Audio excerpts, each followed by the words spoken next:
Delicious chicken with dangerous chili for the whole family to enjoy together. To have a delicious dish, you must have a walking chicken raised in your garden. Then the corned chicken will be cleaned and then cut into pieces and then marinated. Give me a while to win ingredients to find together with chicken. It's also very diverse.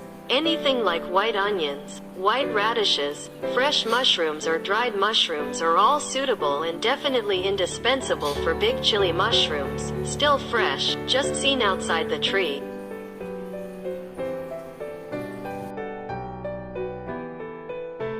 Smash the garlic cloves and put the chicken into the pot and stir fry briefly to hunt.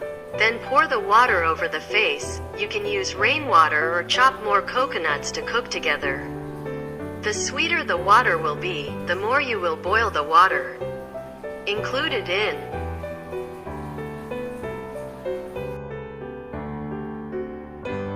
At this time, I call lotus sprouting not only a dish but also a beautiful country picture with white color. Also see the red color of shrimp and carrots. This dish will be served with shrimp and shrimp crackers.